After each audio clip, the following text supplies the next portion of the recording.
Hi friends, welcome to my channel. ఈరోజు recipe వచ్చేసి capsicum masala curry. Taste మాత్రం అదిరిపోతుంది. చాలా అంటే చాలా బాగుంటుంది. మీరు కూడా ఒకసారి ట్రై చేయండి. అలాగే ఈ ఛానల్ కొత్తగా చూస్తున్న వాళ్ళైతే సబ్స్క్రైబ్ చేసి లైక్ చేయడం మాత్రం మర్చిపోకండి ఫ్రెండ్స్. ఇప్పుడు క్యాప్సికమ్ మసాలా కర్రీ ఎలా తయారు చేద్దామో చూసేద్దాము. ముందుగా స్టవ్ ఆన్ చేసి ఒక చిన్న కడాయిని అయితే పెట్టేసుకున్నాను. కడాయి వేడెక్కిన తర్వాత 3 చెంచాల పల్లీలను 3 చెంచాల ధనియాలను వేసి కొద్దిసేపు ఫ్రై చేసుకున్న తర్వాత ఒక చిన్న కప్పెడు నువ్వులను అయితే వేసుకోవాలి. నువ్వులు కొంచెం ఎక్కువ ఉంటే టేస్ట్ చాలా బాగుంటుంది. నువ్వులు చిట్టపటలాడిన తర్వాత 1/2 టేబుల్ స్పూన్ గసగసాలను అయితే వేసుకుంటున్నాను.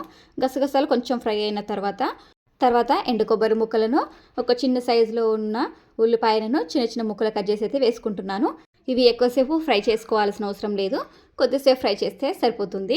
ఇవి పూర్తిగా చల్లారిన తర్వాత ఒక మిక్సీ జార్ తీసుకొని ఆ మిక్సీ జార్లోకి అయితే ఈ మసాలా ఐటమ్స్ అయితే వేసేసుకుంటున్నాను. తర్వాత ఒక పెద్ద సైజులో ఉన్న టమాటాను ముక్కలు కట్ చేసి వేసుకున్నాను. కొద్దిగా కొత్తిమీరను వేసి కచ్చపచ్చగా ఫస్ట్ అయితే మిక్సీ పట్టేసుకోవాలి. తర్వాత కొద్దిగా వాటర్ వేసి స్మూత్ పేస్ట్ లాగా మిక్సీ పట్టేసుకుంటే సరిపోతుంది. ఈ మసాలా పేస్ట్ని అయితే పక్కకైతే పెట్టేసుకుంటున్నాను. తర్వాత స్టవ్ ఆన్ చేసి ఒక గిన్నెనైతే అయితే పెట్టేసి గిన్నె వేడెక్కిన తర్వాత 3 పావుల నూనెనైతే పోసేసుకుంటున్నాను. నూనె వేడెక్కిన తర్వాత 1 టేబుల్ స్పూన్ జీలకర్ర అనేది వేసుకుంటున్నాను. జీలకర్ర వేసుకుంటే మంచి టేస్ట్ అనేది ఉంటుంది. జీలకర్ర వేగిన తర్వాత ఉల్లిపాయలను అయితే చిన్న చిన్న ముక్కలు కట్ చేసి అయితే వేసుకున్నాను. ఉల్లిపాయలు కొంచెం ఫ్రై అయిన తర్వాత 1 టేబుల్ స్పూన్ అల్లం వెల్లుల్లి పేస్ట్, 1 టేబుల్ స్పూన్ పసుపును వేసి ఇవి పచ్చివాసన పోయేంత వరకు ఫ్రై చేసుకోవాలి. ఇవి పచ్చివాసన పోయిన తర్వాత క్యాప్సికమ్ని అయితే అలా ముక్కలుగా కట్ చేసుకోవాలి. నేను వీడియోలు చూపించే విధంగా. మరి చిన్నగా అవసరం లేదు, మరి పెద్దగా అవసరం లేదు, మీడియం సైజులో కట్ చేసుకుంటే సరిపోతుంది.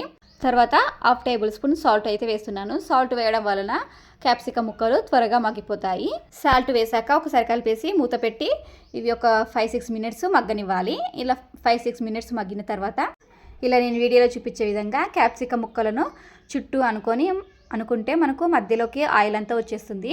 ఆయిల్లో మనం మసాలా పేస్ట్ను ప్రిపేర్ చేసుకొని పక్కకైతే పెట్టేసుకున్నాం కదా, ఆ మసాలా పేస్ట్ని అయితే ఈ టైంలోనే యాడ్ చేసేసుకోవాలి. మసాలా పేస్ట్ వేసిన తర్వాత ఒక్కసారి కలిపేసి మూత పెట్టి ఒక 3-4 నిమిషాల సేపు ఉండనివ్వాలి. ఇలా ఉండనిస్తే కొంచెం పచ్చివాసన అనేది పోతుంది.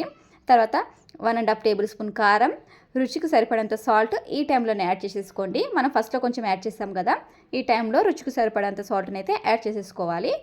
ఇవన్నీ కలిసిపోయే విధంగా ఒకసారి కలిపేసి మూత పెట్టి ఆయిల్ పైకి వచ్చేంత వరకు స్టవ్ని లో ఫ్లేమ్లో పెట్టి మగ్గించుకోవాలి. ఇలా మొత్తం మగ్గిపోయిన తర్వాత మూత తీసేస్తే ఇలా ఆయిల్ అంతా పైకి తేలుతుంది. ఇలా ఆయిల్ పైకి తేలితే మసాలా మొత్తం మంచిగా ఫ్రై అయినట్లు. ఒక గ్లాస్ వాటర్ని అయితే వేసుకుంటున్నాను. కొంచెం గ్రేవీ ఎక్కువగా ఉంటే మనం అన్నంలో కలుపుకొని తినడానికి చాలా బాగుంటుంది కదా అని కొద్దిగా నేను గ్రేవీ ఎక్కువనే పెట్టేసుకున్నాను. మనం క్యాప్సికమ్ ముక్కలు మగ్గిన తర్వాత కొంచెం చిక్కగా అవుతుంది కాబట్టి కొద్దిగా కొంచెం ఎక్కువనే వేసుకున్నాను. మీకు గ్రేవీ అవసరం లేదు, మొత్తం చిక్కగా కావాలనుకుంటే 1/2 గ్లాస్ వరకు తీసుకోండి. మూత పెట్టేసి పూర్తిగా మగ్గనివ్వాలి. ఇలా ఆయిల్ అంతా పైకి తేలుతుంది. అలా అయితే పూర్తిగా మగ్గిపోయినట్లే. చూసారా, కొంచెం చిక్కగా అయిపోయింది.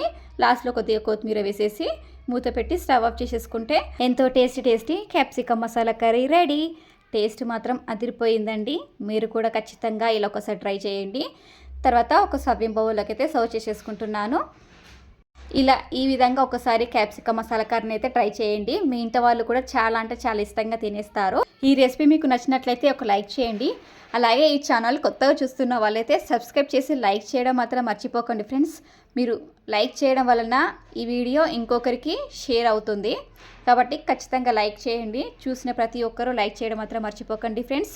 Thank you for watching this video.